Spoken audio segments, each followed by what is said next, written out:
So,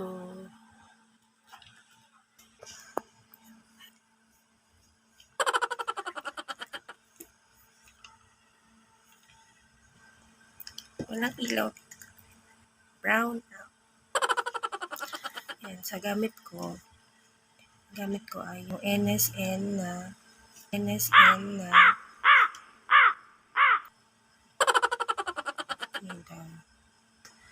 may battery siya. Yan. Ang gamit ko.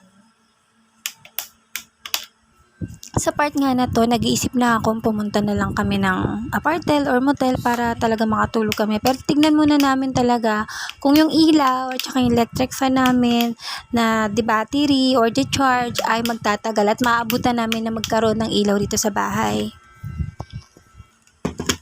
At saka, nabili ako ng NSS. Nga pala guys, itong electric fan ng NSS ay dalawa yung ano niya, ay yung pindutan niya. Merong 1 yung fan at saka fan 2. So yung 1 lang yung ginagamit ko.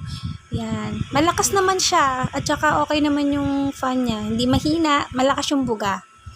Ayan. Tuwan-tuwa nga ako dyan kasi hindi ako naiinitan. Ang iniisip ko lang kapag naubusan na ng charge.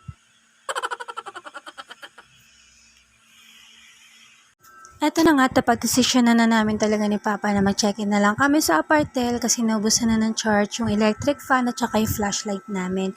Eto nga palang kuha ko na to ay umaga na kasi nung nag-check-in kami nung gabi ay talaga namang natulog na kami kasi nga naman antok na kami. Eto nga pala yung room namin, deluxe, 500 pesos for 12 hours. Meron ka ng kama na king size bed, may towel na may kasamang sabon. Yan, kakagising nga lang pala namin ni Papa niya. Naghihintay na lang kami na mag-check out.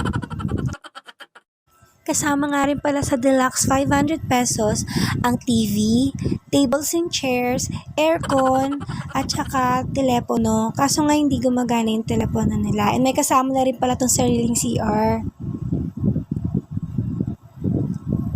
Kung bukas mo naman ng kortina, itong makikita mong view.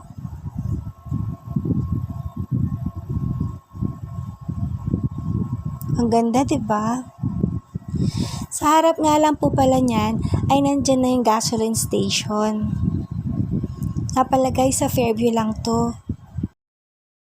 Ito naman yung labas ng apartel. Meron din silang parking area para sa kanilang mga customer.